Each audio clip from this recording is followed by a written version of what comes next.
It's time for bookkeeping, beer, and BS. I think that's interesting. So it's like greatness in a group of people, it applies, it's the same. It's absolutely the same. It doesn't matter whether we're playing the game of business or we're playing the game of basketball.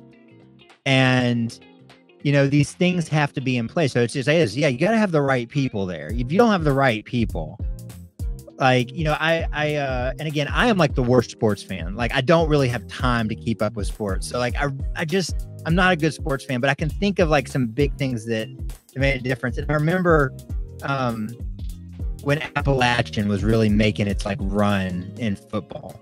And I don't know if you remember that or you paid attention. Maybe 15 years ago they knocked off Michigan, right? I was like, yeah. And it was I was like listening to it. It's like, what? They beat Michigan? And that was a perfect example of what happens when you take. And please, someone's going to hear this and they're going to be like, this dude is a jerk. But like second-rate players with a great coach and a great team, you can get somewhere. You can do something, but it's not the same as when you have A players too.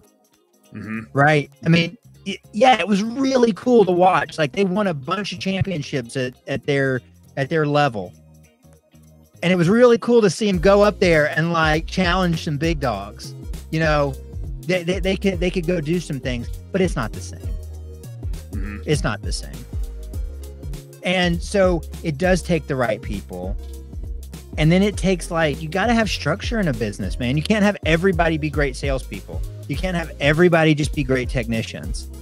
And that's that other thing that, I watch in home service businesses is, because they start with being good at a craft, they hold that skill level like way up here. Like being good at the job, that's really important. And it's important, but so are other things. I mean, you work with businesses in the financial world. If they can be really, really good at their job and be broke. Yep. Actually, I would say we have a few hundred bookkeeping clients and I see them all, right? The businesses that scale generally have production figured out. Rarely do I find a scaled business where I'm like, oh man, you guys are paying your employees way too much or you're not productive enough.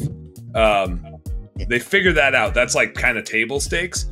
But the majority of them that aren't hitting their profit targets, it's because when you start making the investments to grow, which would be your marketing, your recruiting, your investment in administrative people, your fixed overhead and infrastructure, and your variable overhead and infrastructure, they just totally fuck up those investments because they're so concerned about dialing in the productivity. They have no idea how to grow a business. You don't grow a business with cost of goods sold and productivity. That's table stakes.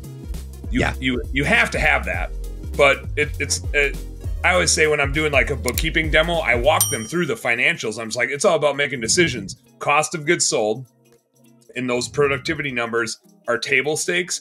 And right now, if you're early on, you're still trying to figure out how to pay employees and how to be efficient and all that stuff. And then once you dial it in, it's super easy to manage. You have your production rate metrics, like those metrics are real time and you can tell who sucks and who's good like by the end of the day. And then you coach them up and you get them out or you hire somebody else.